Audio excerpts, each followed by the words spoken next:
إن الحمد لله نحمده ونستعينه ونستغفره ونعوذ بالله من شرور أنفسنا ومن سيئات أعمالنا من يهده الله فلا مضل له ومن يضلل فلا هادي له وأشهد أن لا إله إلا الله وحده لا شريك له وأشهد أن محمدا عبده ورسوله يا أيها الذين آمنوا اتقوا الله حق تقاته ولا تموتن إلا وأنتم مسلمون يا أيها الناس اتقوا ربكم الذي خلقكم من نفس واحدة وخلق منها زوجها وبث منهما رجالا كثيرا ونساء واتقوا الله الذي تساءلون به والأرحام إن الله كان عليكم رقيبا يا أيها الذين آمنوا اتقوا الله وقولوا قولا سديدا يصلح لكم أعمالكم ويغفر لكم ذنوبكم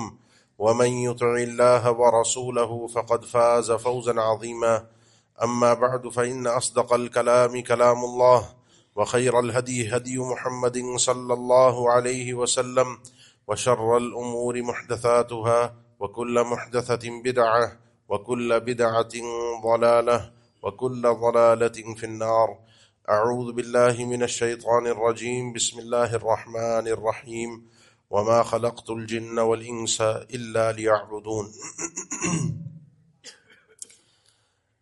ہم جو اپنی روزمرہ کی زندگی گزارتے ہیں اس میں ہمارا اپنے پروردگار، اپنے رب، اپنے خالق کے ساتھ جو تعلق ہے، جس کا آغاز بھی ایک سے ہوتا ہے اور اختتام بھی ایک پر ہی ہوتا ہے، جس کو توحید کہا جاتا ہے۔ گفتگو یہ ہے کہ اس مضمون کو دو طرح سے بیان کیا جاتا ہے۔ ایک ہوتی ہے وہ توحید جس کو ہم توحید علمی یا توحید معرفہ کہتے ہیں۔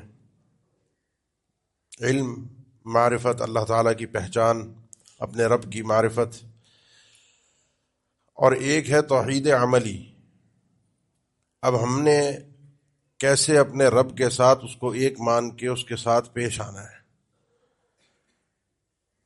ہماری معلومات اکثر و بیشتر درست ہوتی ہیں، لیکن ہمارے عمل کے اندر جب ضرورت آتی ہے توحید کی، ایک کی، تو وہاں ہمارے پاس ایک کے علاوہ کئی اور آپشن آ جاتے ہیں۔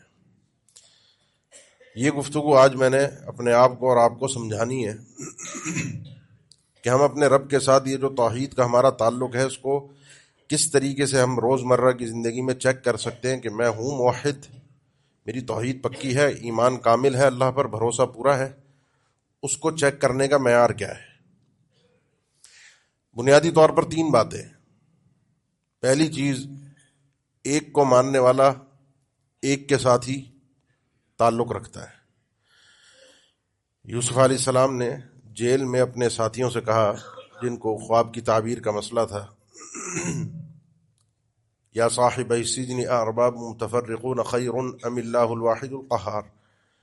یہ اتنے رب جو تم نے بنا کر رکھے ہیں، لوگوں نے بنائے ہوئے ہیں، ان کو پوجا جاتا ہے، یہ بہتر ہے یا ایک اللہ واحد قہار بہتر ہے؟ ضرب اللہ مثلا رجلا فیہ شرکاء متشاکسون ورجلا سلما لرجل هل یستویان مثلا۔ اللہ تعالیٰ نے مثال بیان فرمائی، ایک آدمی وہ ہے جس کو پتہ ہے میرا مالک کون ہے۔ مثال یوں ہے غلام کی، ایک غلام ہے جس کا مالک ایک ہی ہے، اس کو پتہ ہے مالک کو کیا اچھا لگتا ہے، کیا برا لگتا ہے، میں نے کیا کام کرنا ہے، کیا نہیں کرنا، مالک کس بات سے خوش ہوگا، کس بات سے ناراض ہوگا، اس کو سارے قاعدے قانون معلوم ہے، ایک ہے نا۔ اور ایک غلام وہ ہے جس کے مالک ایک سے زیادہ ہوتے ہیں۔ یہ بھی ایک تصور تھا غلامیت کا، اور پہلے زمانے میں کہ ایک غلام کے کئی ایک مالک بھی ہوتے تھے۔ اب وہ اس کو سب کو خوش رکھنا ہے، سب کو ٹائم بھی دینا ہے، اور اس تھوڑے سے وقت میں سب کی جو بھی ضروریات ہیں، جو ان کے مطالبے ہیں، ان کو پورا کر کے ان کو دینا ہے۔ حل یستویانی مثلا، یہ دونوں غلام برابر ہیں۔ آپ اگر اپنے ایک اللہ کے ساتھ مخلص ہیں تو آپ کو پتہ ہے اللہ کس چیز سے راضی ہوگا، کس چیز سے ناراض ہوگا، میں نے اللہ کے ساتھ کس طریقے سے پیش آنا ہے، میرے اللہ کے ساتھ تعلق اور معاملات کس طرح ہوں گے. اب آئیے اس بات کی طرف کہ کیسے یہ تو جان لیا نا ایک ہے، آپ سب مانتے ہیں، بلکہ آپ کیا مانتے ہیں باہر نکلے دنیا سے پوچھے، دنیا کہے گی ایک. لیکن جب بات آئے گی اس ایک کے ساتھ تعلق کی کہ اس ایک کو راضی کرنا ہے، اس ایک کے ساتھ تعلق کس انداز کا ہو، تو وہ نہیں ہوگا، وہ میرے اور آپ میں بھی نہیں ہے، کیونکہ ہم اس ایک کو صحیح طریقے سے راضی کرنے کی کوشش اس انداز میں کرتے نہیں ہیں، اس ایک کی ناراضگی سے بچنے کی کوشش کرتے نہیں ہیں. صرف مان لینا یہ ضروری ہے، لیکن اس کے ساتھ ساتھ اس کے اندر عمل کا شامل کرنا اس توحید کی بنیاد پر، یہ اس سے زیادہ ضروری ہے. یہ نعرہ لا الہ الا اللہ کا یہ زبان سے ادا کرنا ضروری ہے. آپ پڑھتے ہیں نا ایمان کے 3 حصے ہیں، ایمان 3 چیزوں سے مل کر بنتا ہے. ایک ہے زبان سے اقرار، ایک ہے دل سے تصدیق، پکا دل میں یقین ہو یہ ایک ہی ہے، لا الہ الا اللہ، ایک ہی اللہ ہے جس کی عبادت کرنی ہے، اللہ کے علاوہ کسی اور کی عبادت ہو نہیں سکتی. اور پھر انسان کا اس اپنے عمل کے ذریعے سے، اپنے اعضاء کے ذریعے سے اپنی اس توحید کا اظہار، جب تک یہ صحیح طریقے سے نہیں ہوگا ایمان کامل نہیں ہوگا، ایمان کے اجزاء پورے نہیں ہوں گے. اس ایک کو ماننا ہے، اس ایک کو راضی کرنا ہے. اپنی یومیہ زندگی کے اندر دیکھیں کہ ہم اس ایک کے بجائے کس کس کو راضی کرنے کی دنیا میں کوشش کرتے ہیں. کسی کو برا لگ جائے، کسی کو بھلا لگ جائے، آپ کو پرواہ نہیں ہونی چاہیے.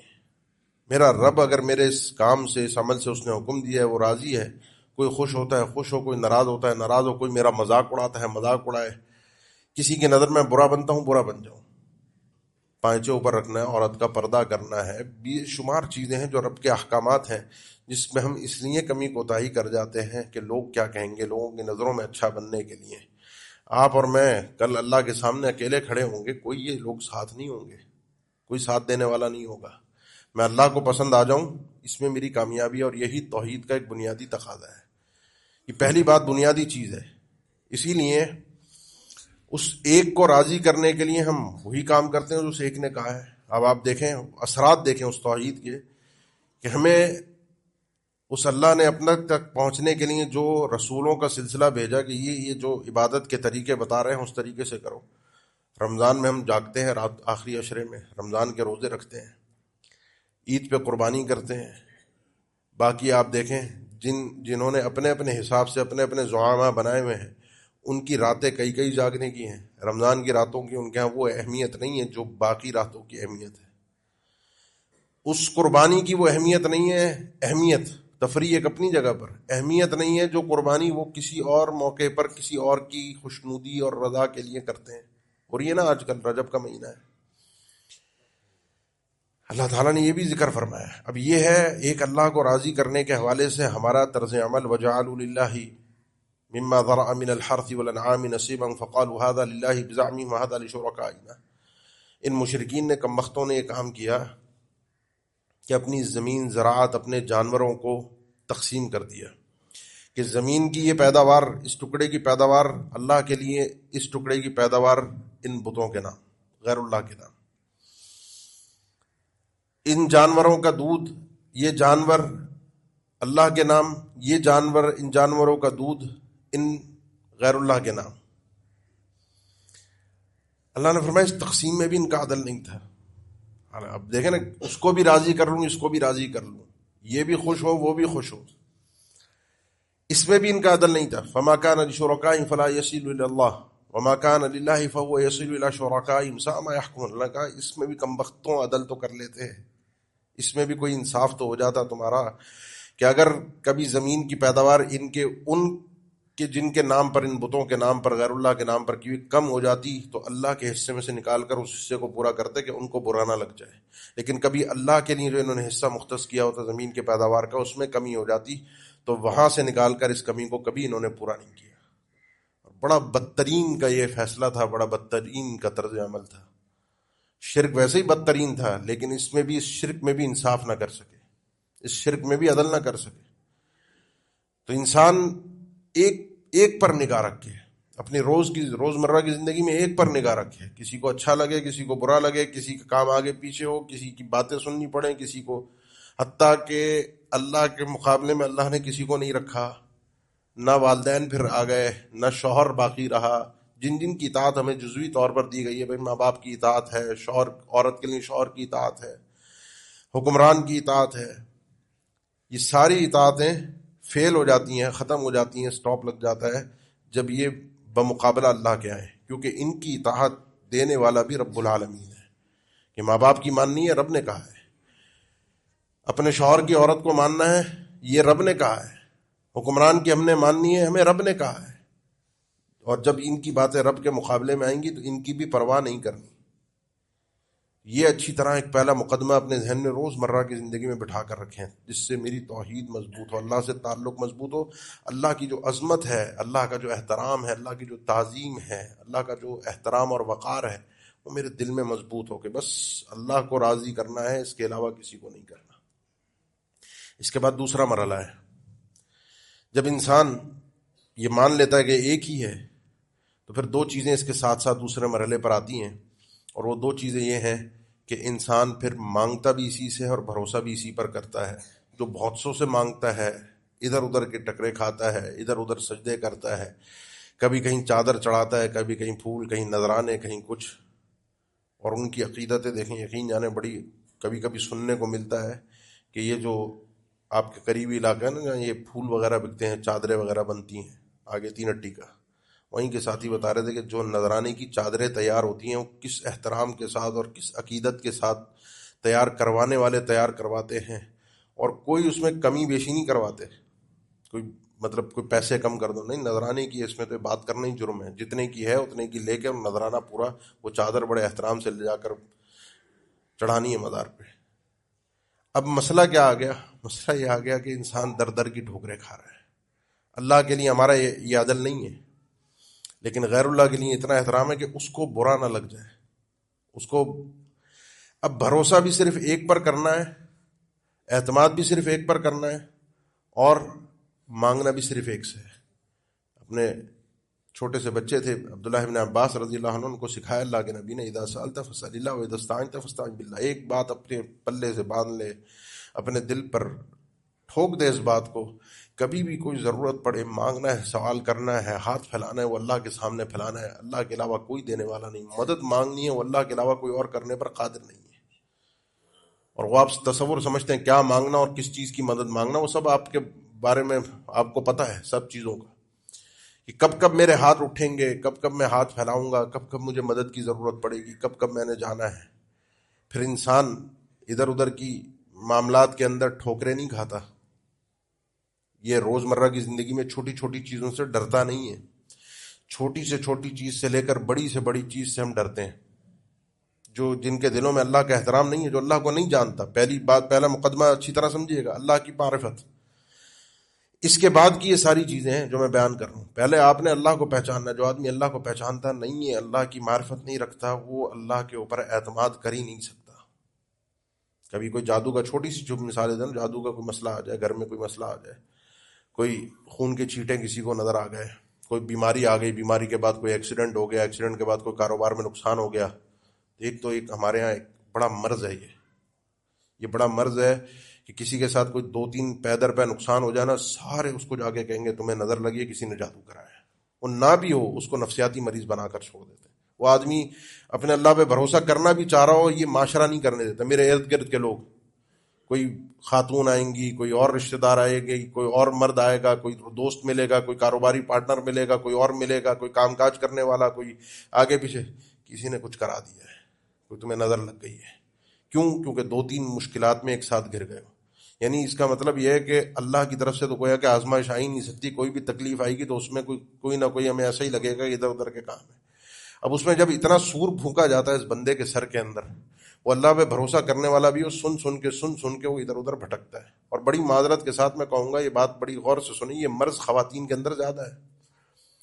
یہ چیزیں کہ کسی کے نقصانات ہو رہے ہیں، کسی نے کچھ کرایا ہے، کوئی چیز ہے، کوئی یہ ہے اور وہ ہے، یہ سارے پیر بابے دھندوں کے جو ان کے دھندے چلتے ہیں، پیر فقیروں کے، یہ تعویذ گنڈے والوں کے، یہ ان کا 99% کاروبار عورتوں کی وجہ سے.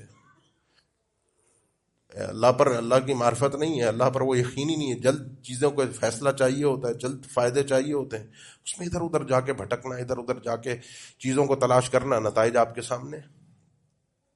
جس بندے کو اس کے رب نے کہا ہو کہ قل اعوذ برب الناس ملک الناس الہ الناس من شر الوسواس الخناس الذی یوسوس فی صدور الناس من الجنۃ والناس. بھائی اللہ سے پناہ تو مانگ، کہہ تو صحیح اپنی زبان سے اعوذ برب الناس. یہ ساری انسانیت کا وہ رب ہے، میں اس کی پناہ میں آنا چاہتا ہوں. اللہ میں اس رب کی پناہ میں آ رہا ہوں جس نے ساری، رب کا معنی جس نے پیدا بھی کیا ہے، نظام بھی چلا رہا ہے، سسٹم بھی چلا رہا ہے، ان کو رزق بھی دے رہا ہے، ان کی تدبیریں بھی کر رہا ہے. ملک الناس، یہ ساری انسانیت کا رب بھی ہے اور بادشاہ بھی ہے. پورا کنٹرول اور تسلط اسی کا ہے. اور بادشاہ ہی نہیں، الہ الناس، ساری انسانیت کا سچا الہ بھی یہی ہے کہ جس کے آگے جھکیں، سجدہ کریں، جس کی عبادت کریں. کس چیز سے پناہ میں آتا ہوں؟ من شر الوسواس الخناس. یہ جو بار بار وسوسے ڈالتے ہیں، پلٹ پلٹ کر بار بار آتے ہیں، وہ چاہے جنوں میں سے ہوں چاہے انسانوں میں سے ہوں، جو وسوسے ڈالتے ہیں ایمانیات کے متعلق. یہ بڑا انتہائی خطیر مرض ہے، ایمان کے لیے بڑا خطیر مرض ہے. ایسے کوئی لوگ آئے نا جو کان میں سور پھونکیں، پڑھ دیا کریں قل اعوذ برب الناس ملک الناس الہ الناس من شر الوسواس الخناس الذی یوسوس فی صدور الناس من الجنۃ والناس. یہ وہ انسان ہے جو شیطانی کام کر رہا ہے، جو وسوسے ڈال رہا ہے انسان کو اللہ سے دور کرنے کے لیے. اور بار بار، خناس کا مطلب یہ بار بار پلٹ کر آتا ہے وسوسے ڈالنے کے لیے. جس بندے کو اللہ نے یہ تعویذ دیا، تعویذ ہے نا، قل اعوذ، تعویذ کا معنی ہے پناہ میں آنا، کسی چیز کے ذریعے سے اللہ سے پناہ مانگنا. تو یہ کلمات تعویذ ہے نا. ہمارے پاس تو تعویذ کا تصور ہے جو طلاسم لکھ کر، ادھر ادھر کی لکیریں مار کے 4-6 نمبر لکھ کر، قارون، فرعون، حامان کے نام لکھ کر، شداد کا نام لکھ کر وہ باندھ کے ہمارے گلے میں باندھنے کے لیے دے دیا جاتا ہے. ہم سمجھتے ہیں یہ تعویذ ہے، اس سے میں بچ جاؤں گا، اس سے مجھے کوئی تکلیف نہیں آئے گی، اس سے کوئی پریشانی نہیں آئے گی. لیکن یہ کہنے سے کوئی اثر نہیں ہوگا. قل اعوذ برب الناس، کچھ نہیں، کوئی فائدہ نہیں ہوگا.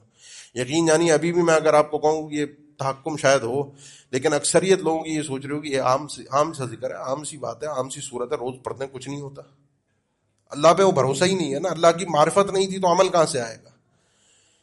اس تعویذ والے کا اس تعویذ پر بھروسہ دیکھیے، اور میری بد نصیبی یہ دیکھیے کہ مجھے اللہ نے اتنا بڑا یہ تعویذ دیا قل اعوذ برب الناس، اس پہ میرا بھروسہ ہی نہیں ہے، اس پہ میرا وہ اعتماد ہی نہیں ہے جس کا اس چھوٹے سے کاغذ کے اوپر شداد، حامان، قارون سے مدد مانگنے والے کا اعتماد ہے.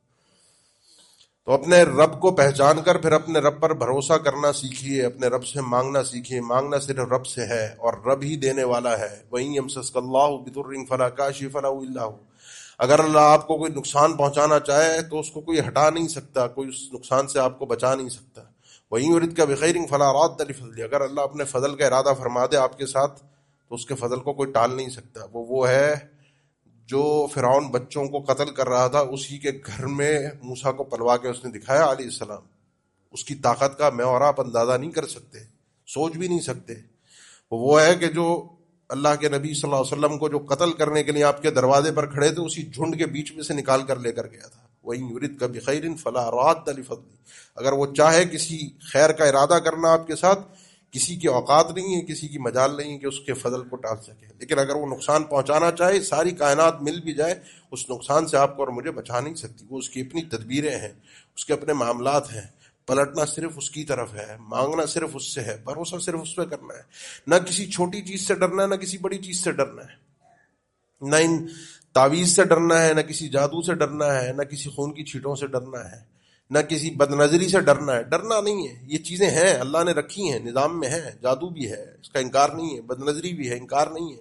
لیکن اس کو اتنا حاوی کر لینا کہ اب اس کا حل کوئی نہیں ہے، مجھے جانا ہی پڑے گا کسی تعویذ والے کے پاس، کسی بابے کے پاس، وہیں سے یہ حل ہوگا، اللہ سے ڈائریکٹلی حل نہیں ہو سکتا. یہاں آ کے ہم پھنس جاتے ہیں. بڑے معاملات میں چلیے، کبھی ہم کوئی حکمرانوں کا مسئلہ آ جائے، کوئی بھی چیز آ جائے، ان کے لیے ان کے خلاف کوئی وہ ایسی چیز انہوں نے نافذ کرنا چاہی، کوئی ایسا فیصلہ دے دیا جو خلاف شریعت ہے، اس کے خلاف بولنا، لوگوں کو بتانا کہ یہ خلاف شریعت ہے، یہ شریعت کے مطابق نہیں ہے. ڈر اللہ، حکمرانوں کا ڈر کہ یہ اگر بول دیا تو سزا ملے گی. نہیں نا، یحییٰ ابن معین جیسی شخصیت خاموش ہو گئی، بڑے بڑے خاموش ہو گئے. احمد بن حنبل خاموش نہیں ہوئے رحمہ اللہ. 5 لوگ تھے اس دور کے اندر جو ایک مسئلہ تھا زبردستی مسلط کیا جا رہا تھا کہ کہو کہ قرآن مخلوق ہے. کہا یہ کبھی کہہ نہیں سکتے، فتویٰ ہو نہیں سکتا، قرآن اللہ کا کلام ہے، مخلوق نہیں ہے. جیلوں میں ڈالا گیا، سب کو مار دیا گیا. احمد بن حنبل بھی جیل میں رہے رحمہ اللہ، حتیٰ کہ جب ان کے مارنے کا آرڈر آ گیا، ان کو بغداد لایا جا رہا تھا، پہنچنے سے پہلے وہ مارنے والا مر گیا، جس نے آرڈر دیا تھا مارنے کا وہ مر گیا. اللہ نے زندگی دی، وَإِن يُرِدْكَ بِخَيْرٍ فَلَا رَادَّ لِفَضْلِهِ. تو انسان کو ڈٹنا چاہیے، انسان کو کسی چیز کا کوئی خوف اپنے دل میں نہیں رکھنا چاہیے. وَكَيْفَ أَخَافُ مَا أَشْرَكْتُمْ وَلَا تَخَافُونَ أَنَّكُمْ أَشْرَكْتُمْ بِاللَّهِ مَا لَمْ يُنَزِّلْ بِهِ سُلْطَانًا. میں کیسے ڈروں؟ تم جو اللہ کے ساتھ شرک کرتے رہتے ہو، تمہیں اللہ کا ڈر نہیں، اور میں جو اللہ کے اوپر توحید کا اقرار کر رہا ہوں، میں تمہارے ان پیروں فقیروں سے، باباؤں سے کہ یہ کچھ کر دیں گے، یہ ناراض ہو گئے تو زندگی بگڑ جائے گی. وہ پھر چیلے چماٹوں جو ان کے ارد گرد جو چمچے ہوتے ہیں، ان کا ڈر الگ ہوتا ہے. وہ جو بیٹھے ہوتے ہیں دربان بن کے، ان کا خوف ایک الگ ہوتا ہے کہ ان کی ہائے لگ جائے گی، کہ حکم سے تقدیریں بدل جائیں گی. دل کے کہیں کونے گرانے میں ہوتا ہے نا ڈر. ان جنات سے ہم ڈر رہے ہوتے ہیں. وَأَنَّهُ كَانَ رِجَالٌ مِّنَ الْإِنسِ يَعُوذُونَ بِرِجَالٍ مِّنَ الْجِنِّ فَزَادُوهُمْ رَهَقًا. جتنا اس جن سے ڈرو گے اتنا یہ جن تم پر حاوی ہوگا، اور جتنی اپنی طاقت اور ایمان کے مضبوطی کے ساتھ قائم رہو گے یہ تم سے دور بھاگے گا. یہ بزدل ہے، ڈرپوک ہے، قریب نہیں آ سکتا. ایک اللہ والے پر، اللہ کے بندے پر کبھی اس کا تسلط نہیں ہو سکتا. تو اس لیے اپنے رب کو پہچانیے. اس خوف، ایک اللہ سے ڈرنا، اللہ کے علاوہ کسی سے نہیں ڈرنا. اللہ کے علاوہ کسی کا خوف نہیں ہے. اللہ کے علاوہ کسی کی طرف پلٹ کر نہیں جانا. اللہ کے علاوہ کسی سے تعلق نہیں رکھنا. جب انسان اس طرح سے آتا ہے، اس طرح کی زندگی میں آتا ہے، ایک اللہ پر بھروسہ کرتا ہے، تو تیسری چیز جو ہے جو آپ کی روزمرہ کی زندگی میں ہونی چاہیے توحید کے تقاضوں میں، وہ نصیب ہوتی ہے، اور وہ ہے بڑی اطمینان والی زندگی، بڑی سکون دہ زندگی. سکون اور اطمینان کا مطلب یہ نہیں ہے کہ کوئی پریشانی نہیں آئے گی، کوئی ٹینشن، کوئی آزمائش نہیں آئے گی. من عمل صالحا من ذکر او انثی وهو مؤمن فلنحینہ حیاتا طیبہ. جو بھی بندہ نیک عمل کرے گا، مرد ہو یا عورت، اس کو ہم بڑی پاکیزہ اور خوبصورت زندگی دیں گے. ہم نے قرآن آپ کی طرف نازل فرمایا، اللہ تعالیٰ نے ذکر فرمایا، یہ وہی اللہ نے نازل فرمائی آدم علیہ السلام کو بھیج کر. اس لیے نازل فرمائی کہ جو اس کے پیچھے چلے گا فلا یضل ولا یشقی، نہ وہ دنیا میں گمراہ ہوگا اور نہ ناکام ہوگا، کچھ شقاوت میں نہیں پڑے گا، پریشان نہیں ہوگا. ما انزلنا علیک القرآن لتشقی، یہ قرآن ہم نے آپ پر اس لیے نازل نہیں کیا، یہ وحی اللہ کا دین اس لیے نہیں بھیجا کہ آپ مشقت میں پڑ جائیں، آپ تکلیف میں آ جائیں. اب تھوڑا سا سمجھیے گا، حیات طیبہ، اطمینان والی زندگی، سکون دہ زندگی، وہ کیا ہے؟ وہ یہی ہے کہ جو آپ کو محسوس ہونی چاہیے. پریشانی تو آ رہی ہے، مشکل تو آ رہی ہے، تکلیفوں میں تو میں گھرا ہوں، مسائل میں تو میں گھرا ہوں، لیکن مطمئن ہوں. بڑے بڑے لوگ آپ نے بھی دیکھے ہوں گے، ہمیں بھی نظر آتے ہیں، بڑے بڑے دنیا کے، دنیاوی اعتبار سے اس کے پاس آپ دیکھیں تو آپ رشک کریں، یار کاش میرے پاس بھی یہ سب ٹھاٹ باٹ ہوتے، یہ سٹائلش زندگی میری بھی ہوتی. یا لیت لنا مثل ما اوتی قارون انہ لذو حظ عظیم. قارون کو کیا مل گیا، کتنا نصیب والا ہے، کاش ہمیں بھی مل جاتا. وقال الذين اوتوا العلم ويلكم ثواب الله خير لمن آمن وعمل صالحا. یہ ہے اطمینان والی زندگی جو اس وقت صاحب علم لوگ تھے اس دور میں بھی. کہا اللہ کہ بندو کیا سوچ رہے ہو، افسوس ہے تم پر، جو اللہ کی طرف سے ملنے والا نیکیوں پر اجر، ثواب ہے، گناہوں سے بچنے پر جو اجر ہے. خیر لمن آمن وعمل صالحا، یہ مومن اور اعمال صالحہ کرنے والے بندے کے لیے یہ زیادہ بہتر ہے. یہ دنیا کی زندگی کوئی اوقات نہیں ہے. ان کے پاس دنیا کی یہ مال و دولت کو ہم نے سمجھا سعادت، کامیابی، خوشحالی کا یہ ذریعہ ہے. جتنوں کے پاس جائیں، میں کوئی ویسے نہیں کر رہا، لوگ سمجھتے ہیں کہ جی مولوی ایسے ہی کھڑے ہو کے بتا دیں گے جی پیسہ جس کے پاس ہے وہ سکون ہے. نہیں ہے، یقین جانے نہیں ہے سکون. حقیقت میں کہہ رہا ہوں، وہ سکون جو ایک موحد سچے مومن کے پاس ہے وہ دنیا میں کسی کے پاس نہیں ہے. یقین جانیے، وہ آدمی جو اپنی خواہشات کا اسیر ہو، وہ آدمی جو پیسے کا پجاری ہو، کہاں سے اس کو مل سکتا ہے وہ سکون جو ایک اللہ کے اوپر اعتماد اور بھروسہ کرنے والے بندے پر ہوتا ہے. جو ایک دن اس کو کھانے کو کچھ نہ ملے، پہننے کے لیے صحیح سے کچھ نہیں ہے، لیکن اندر سے وہ اتنا مطمئن ہے، اتنا خوش ہے، وہ سعادت اس کو مل گئی ہے. کیوں؟ کیونکہ توحید ہے اس کے پاس. اس نے پہچانا ہے اپنے رب کو، اپنے رب سے تعلق مضبوط کیا ہے. اس تعلق کے بعد وہ اتنی اطمینان والی زندگی وہ گزار رہا ہے، اتنی خوشحال وہ زندگی گزار رہا ہے. تکلیفیں آ رہی ہیں اس کو پرواہ ہی نہیں ہے، میرا رب ہے وہی حل کرے گا، میرا پروردگار ہے اس نے دی ہے وہی مسئلے سے نکالے گا. یقیناً اس کی تدبیر ہے اور مجھے اس پر صبر کرنا ہے، اس صبر پر بھی میرے لیے اجر ہے. میں اپنی شکوے شکایتیں لے کر بار بار ادھر ادھر دوسروں کے پاس جاؤں، اللہ کی شکایتیں کروں، اللہ کے متعلق بتاؤں کہ میرے ساتھ یہ مسئلہ یہ مسئلہ یہ مسئلہ یہ مسئلہ، اللہ کی طرف سے ہے، اللہ ہی اپنی تدبیروں سے حل کرے گا.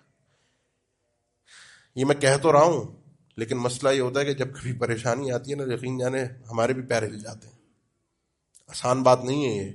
مشکل میں، پریشانی میں، ٹینشن میں مسائل میں انسان بہت کم ہوتا ہے کہ وہ مطمئن بھی ہو کہ نہیں اللہ حل کرے گا، اور مطمئن بھی ہو کہ میں نے مانگنا اللہ سے ہے۔ اور توکل کا مطلب یہ نہیں ہے مطمئن ہونے کا کہ انسان دنیاوی ذرائع اختیار چھوڑ کے مسجد میں بیٹھ کے بس دعائیں کرتا رہے کہ مسئلہ حل ہو جائے۔ جو مسئلے کے حل کے ذرائع اللہ نے رکھے ہیں، جو طریقہ کار بنایا ہے، اس طریقہ کار کو اپنائیں۔ بیمار ہے تو بیماری کا علاج بھی ضروری ہے، دعا، لیکن بھروسہ اللہ پر ہے، دوا پر نہیں ہے۔ بھروسہ اللہ پر ہونا چاہیے، شفا اللہ دے گا، لیکن دوا لینی ہے۔ کوئی اور مسئلہ ہے، کاروبار کا مسئلہ ہے، اس راہ کو انسان اپنائے، محنت کرے، نکلے، بھروسہ اللہ پر ہے۔ مسجد میں بیٹھ کر رزق تو نہیں آئے گا، وہ ذرائع اپنائے، بھروسہ اپنے رب پر رکھے، یقین جانے ایسی مطمئن زندگی ملے گی، کل کے لیے کوئی پریشانی نہیں ہوگی، کوئی ٹینشن کل کیا ہوگا، کل کیا ہوگا، کوئی ٹینشن نہیں ہوگی۔ اور یقین جانیے ایسی زندگی میں حقیقی کل جو ہے، حقیقی کل وہ آخرت کا جو ہے، اس میں بندے کو الذین آمنوا ولم یلبسوا ایمانہم بظلم اولئک لہم الامن وہم مہتدون، وہ لوگ جو ایمان لائے اور انہوں نے اپنے ایمان کے ساتھ ظلم کی آمیزش نہیں کی، جو اللہ کے نبی صلی اللہ علیہ وسلم نے خود تفسیر کی قرآن کی دوسری آیت سے کہ ان الشرک لظلم عظیم، یہاں ظلم سے مراد شرک ہے۔ ان کے ایمان میں شرک نہیں تھا۔ اولئک لہم الامن، ان کے لیے امن ہے، امن المطلق، جنت میں جائیں گے، بالآخر جائیں گے، گناہوں کی سزا بھگت کے جائے گا جنت میں، وہم مہتدون، ہدایت یافتہ لوگ ہیں۔ اب کہیں کہیں کوئی چھوٹا ظلم آ گیا، گناہ ہو گئے، شرک نہیں تھا، گناہ ہیں، دیگر مسائل ہیں، اس کی سزا ہوگی۔ مطلق الامر اور امن المطلق یہ تھوڑی گہری اصطلاحات ہیں، وقت نہیں ہے کہ ان کی وضاحت کی جائے۔ بندے کو اطمینان ضرور ہے، امن ضرور ہے، سکون ضرور ملے گا، کیونکہ اس نے اپنے رب پر بھروسہ کیا تھا، اپنے رب کے ساتھ جیا تھا، یہ اپنے رب کے ساتھ اس نے زندگی گزاری تھی کہ رب کے ساتھ کس طریقے سے پیش آنا ہے، رب پہ بھروسہ کس طریقے سے کرنا ہے، وہ رب ہے کون۔ جب یہ چیزیں اس نے کی تو اس کی زندگی سکون سے گزری۔ ورنہ یقین جانیے اللہ تعالیٰ نے قرآن مجید میں ذکر کیا ہے، جو ادھر ادھر بھٹکنے والے ہیں نا، سنلقی فی قلوب الذین کفروا الرعب بما اشرکوا ما لم ینزل بہ سلطانا۔ اللہ نے فرمایا یہ لوگ جو کافر ہیں، ان کے کفر، ان کے شرک کی وجہ سے، مشرک جو ہیں، ان کے شرک کی وجہ سے ان کے دلوں کے اندر ہم تمہارا رعب ڈال دیں گے، اور مطلقاً رعب ہے، شرک کی وجہ سے ان کے دلوں میں رعب ہوگا۔ مومنوں کا بھی رعب ہوتا ہے، یقین جانے دنیا کی بڑی بڑی طاقتیں، بڑا بڑا اسلحہ، آج بھی ہم دیکھتے ہیں بڑا بڑا اسلحہ ہے، بڑی بڑی طاقتیں ہیں، بڑی ترقی ہے، بڑا سب کچھ ہے، لیکن آپ نے بھی حالات کو دیکھا ہوگا، تجزیہ کیا ہوگا، یہ اس وقت تک حملہ نہیں کرتے، اس وقت تک قابض ہونے کی کوشش نہیں کرتے جب تک سامنے والے کو بالکل نہتہ نہ کر دیں۔ عراق میں بھی یہی کیا، اور دنیا کے ممالک، جب تک سامنے والے کو بالکل ختم نہ کریں، موت کا ڈر اتنا ہے کہ آتے نہیں ہیں۔ مشرک کے، کافر کے دل کے اندر رعب یہ اللہ نے رکھا ہے، مومن کا، اور ویسے بھی رکھا ہے کہ وہ ڈر ڈر کے مر مر کے زندگی گزارتا ہے۔ کالی بلی نے راستہ کاٹ، ڈر رہا ہے، صبح کو یہ ہو گیا، یہ اس سے ڈر رہا ہے، راستے میں ایسا ہو گیا، اب نحوست آئے گی، ڈر رہا ہے۔ عجیب ایک ڈر اور خوف میں زندگی گزارتا ہے۔